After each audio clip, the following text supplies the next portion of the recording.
9月记得查账。新加坡政府预计将在9月发放最高600新币的生活费特别补助，但这笔钱能不能在9月5日第一时间顺利到账，完全取决于你手机里的一个关键设置。如果你之前弄错了收款绑定方式，这笔钱不仅会晚到大半个月，甚至可能需要你自己去排队提现。今天这期视频，我们就来详细解读这笔生活费补助的具体门槛，教你如何确认自己能拿多少钱，怎么操作才能确保最快到账，以及最近频发的补助金连环骗局到底长什么样。花几分钟看完，确保你的补贴一分不少，一天不晚的进账。经常去祖屋楼下小贩中心买杂菜饭的朋友，可能对最近的物价深有体会。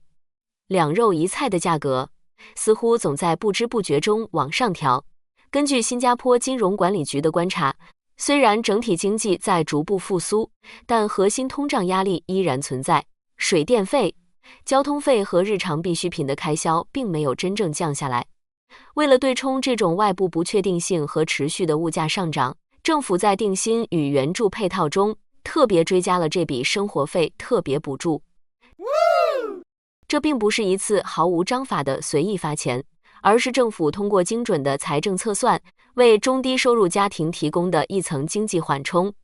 当外部环境导致我们的购买力缩水时，这笔最高600新币的补助就是用来填补日常支出缺口的重要来源。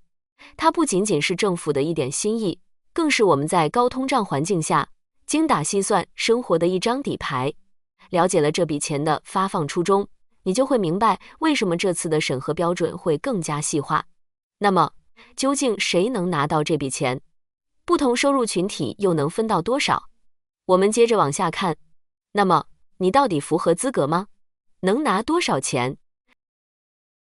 这次的补助并不是一刀切，而是严格按照3个阶梯来划分。核心指标就是你的可估税收入。首先，我们来看2个门槛。第一，你必须在今年年满21岁。第二，你名下拥有的房产不能超过1套。如果这2个条件满足了，我们再来看收入分档。如果你的可估税收入不超过 3.4 万新币，你将拿满最高额度的600新币。如果收入在 3.4 万到10万新币之间，补助金额是350新币。对于收入超过10万新币的高薪群体，也能拿到200新币的补贴。这里有一个非常容易被误解的概念，可估税收入并不完全等于你每个月的工资总和乘以12，它是指你在扣除了各项税务减免，比如公积金 CPF 填补、人寿保险减免或者在职母亲估税回扣之后的净收入。所以，即使你的账面年薪超过了 3.4 万或者10万的临界点，只要经过合理扣减，你的可估税收入降到了下一档，你依然可以拿到对应档位的更高补助。具体的数据，大家可以直接登录 IRAS 税务局网站，查看你最新的 Notice of Assessment。政府这种阶梯式的分配逻辑非常清晰，就是要把有限的财政资源最大程度地倾斜给最需要减轻负担的中低收入群体。确认了自己的额度后，下一步就是怎么把钱拿到手。如果你不想苦苦等待，接下来的操作细节请务必看仔细。弄清楚了能拿多少钱，接下来是最关键的实操部分，怎么领最快？想要在第一批，也就是9月5日左右拿到钱，你唯一的捷径是通过 PayNow 绑定你的身份证号，也就是 NRIC。请特别注意，是绑定 NRIC， 而不是你的手机号码。很多朋友平时习惯了用手机号转账，以为只要有 PayNow 就能按时收到补贴，结果错过了首批发款。因为政府发放补贴的系统只能识别并匹配你的身份证号。如果你还没有绑定，现在打开你的手机银行 App， 在 PayNow 设置里添加 NRIC 还来得及。如果你没有注册 PayNow， 但之前向政府提供过银行账户信息，比如过去领过消费税补助券，那么这笔钱会在9月13日左右通过 GRO 银行转账直接打进你的户头。除此之外，政府也考虑到了那些没有银行账户或者不熟悉智能手机操作的年长者。从9月23日开始，这部分群体可以通过 GovCash 系统直接在全岛任何一台华侨银行 OCBC 的 ATM 机上提取现金。最方便的是，你甚至不需要拥有 OCBC 的银行卡，只需要输入政府发给你的付款参考编号和身份证号，就能通过面部识别完成提现。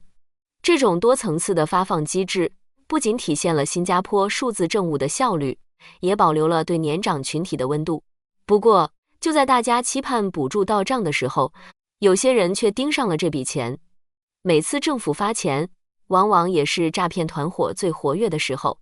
近期，新加坡警察部队反诈骗中心已经发出了明确预警，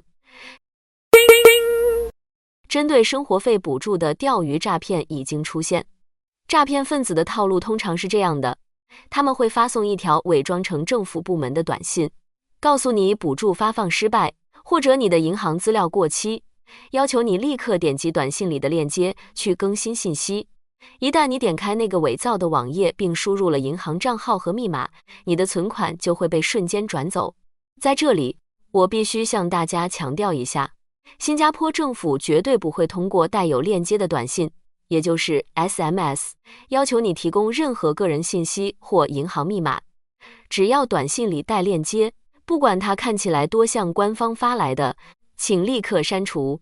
所有的资格查询和资料更新，仅请认准唯一的官方网站 govbenefits.gov.sg， 并且在操作时必须通过你的 SingPass App 进行安全登录。现在的骗术防不胜防，大家在期待补贴到账的同时，务必提高警惕，也记得提醒家里的长辈，不要因为几百块钱的补助，掉进骗子精心设计的陷阱里，因小失大。总而言之，这笔最高600新币的生活费补助，是政府在通胀周期里为我们提供的一点实质性支持。看完这期视频后，记得马上打开手机银行，检查一下你的 PayNow 是否已经正确绑定了 NRIC。对于这笔即将到账的资金，你打算怎么分配呢？是用它来对冲每个月上涨的水电费，去超市多买些日用品，还是干脆把它存进 CPF或者高息储蓄账户里赚取利息？欢迎在评论区留言，和我分享你的计划。如果你觉得这期视频讲得足够清楚，对你有实质性的帮助，请记得点赞、订阅频道并打开小铃铛。我会继续做你身边最靠谱的政策信息速递员，为你提供更多与你息息相关的新加坡新政。